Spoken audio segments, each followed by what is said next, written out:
ever wonder what it's like to be a state fair culinary judge? And it is the exhibitors like you who continue to make the fair a great summer tradition in the Badger State. I think we can agree to that.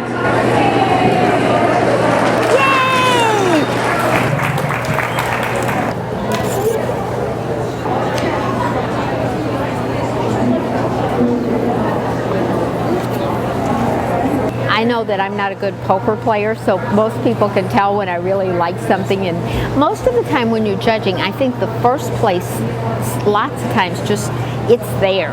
It looks as good as it tastes. You do need to be a graduate home economist, or at least in the foods department, or you need to have a degree in a specific area if you're going to be judging that. Taste is really a preferential thing, so I really need to have some other criteria besides just that I like the taste or I don't like the taste. That's not a very fair criteria for judging food.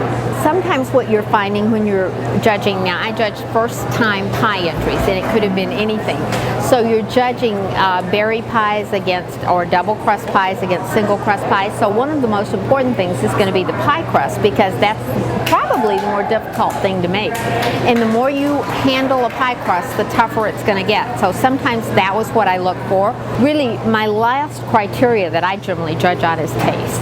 I try and pick other things that are visual, that I can identify, and that I know that are really good.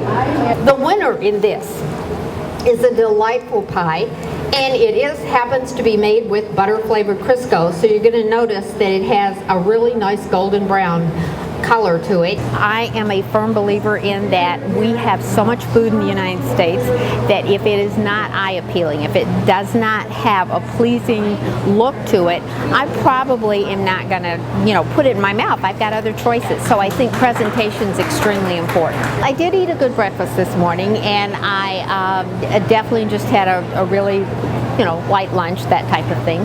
But for the most part, I will have all of my calories today. You're exactly right, in the next several hours. When you eat this many different kinds of things, you generally crave salt the day after. Sometimes I get really inspired and I want to go home and make all different kinds of things.